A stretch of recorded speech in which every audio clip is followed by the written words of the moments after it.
بسم اللہ الرحمن الرحیم. سامعین و ناظرین، السلام علیکم ورحمۃ اللہ وبرکاتہ. آج پھر ایک بار صاحبزادہ عبد الوحید علی قادری اپنے یوٹیوب چینل حیات تعمیر پر آپ سے مخاطب ہے. آپ نے داستان ایمان فروشوں کی 11 اقساط ملاحظہ فرمائی. 11ویں قسط کے جملے آخری الفاظ تھے: ہر قوم پر اسے سلانا نہیں چاہتے، قوم کو حقائق کے جھٹکے دے کر جگانا ہے. دیکھو جو تمہیں ابھی نظر نہیں ہے. قسط نمبر 12. جاسوس کے وہاں جانے کا وقت رات کا تھا. علی بن سفیان نے بھیس بدلا اور اس گاؤں میں چلا گیا. اس نے مکان بھی دیکھ لیا اور اس نے لوگوں کی عقیدت مندی کی بتابیاں بھی دیکھ لی، لوگوں کی باتیں بھی سنی. فوج کے خلاف طوفان اٹھایا جا رہا تھا. علی بن سفیان نے مکان کے پچھاڑے کو دور سے دیکھا. علی بن سفیان وہاں جا کے کھڑا ہو گیا.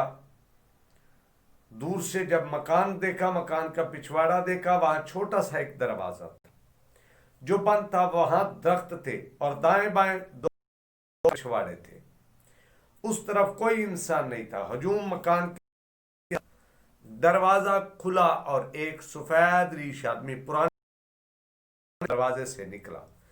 علی بن سفیان اور اس نے کھلے ہوئے دروازے میں ایک خوبصورت اور جوان لڑکی کو کھڑے دیکھا.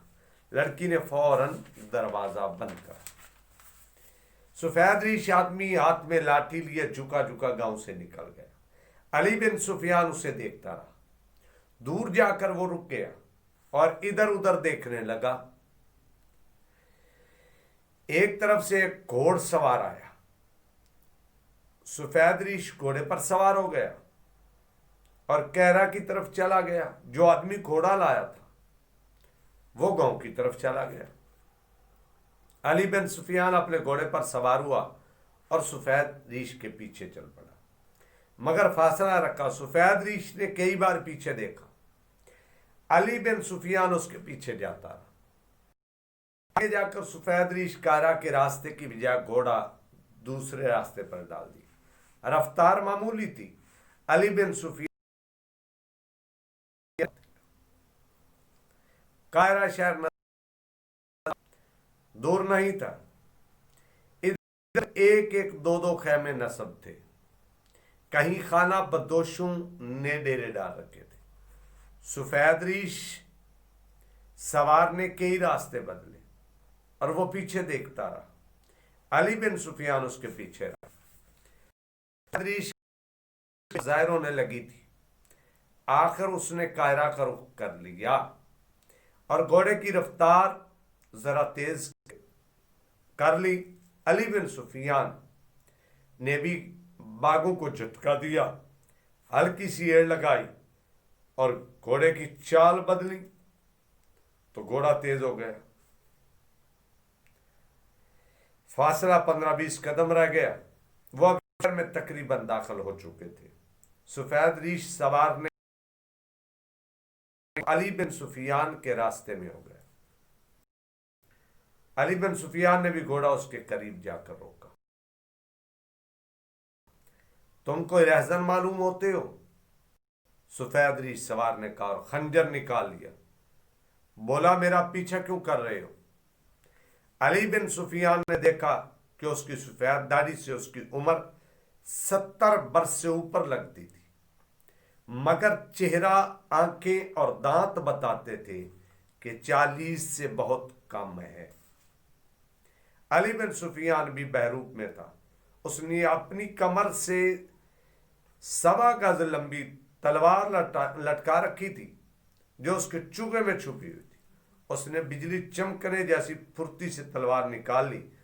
داڑھی اتارو. اس نے سفید ریش کے پہلو میں تلوار رکھ کر کہا.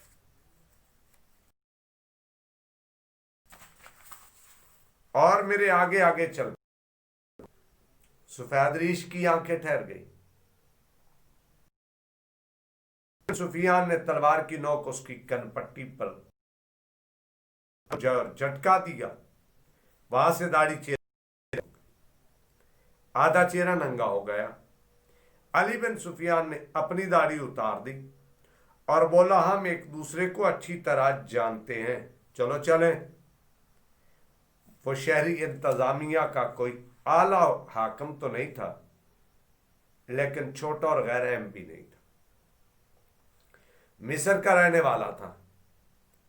اس کے متعلق علی بن سفیان تک یہ اطلاعیں پہنچی تھی کہ معزول کی ہوئی عباسی خلافت کا زمین دوز کارندہ ہے۔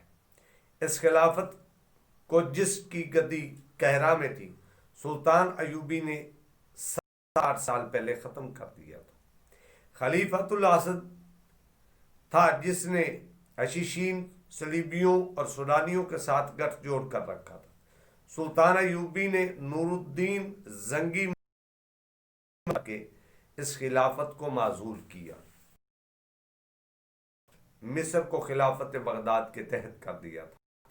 معزول شدہ خلافت عباسیہ کے پیروکار ابھی تک زمین دوز کاروائیوں میں مصروف تھے۔ رملہ کی شکست ان کے لیے زرعی موقع تھا، چنانچہ سلطان ایوبی اور اس کی فوج کو بدکار، عیاش، لٹیری اور شکست کا ذمہ دار ثابت کرنے کی مہم میں عباسی خفیہ طریقوں سے سرگرم ہو گئے تھے۔ علی بن سفیان نے اس آدمی کو راست میں لے لیا اور اپنے اس قید خانے میں جا بند کیا جہاں وہ ملزموں سے ابتدائی تفتیش کرتا تھا۔ یہاں تک آپ نے بات سماعت فرمائی کہ داستان ایمان فروشوں کی، اور صفحہ نمبر 217 تک یہ تھی قسط نمبر 12۔ کل آپ دیکھیں گے قسط نمبر 13 کے آگے کیا ہوا۔ تب تک بندہ نچیز کو اجازت دیں اور اپنی دعاؤں میں ضرور یاد رکھیں۔ السلام علیکم ورحمۃ اللہ وبرکاتہ۔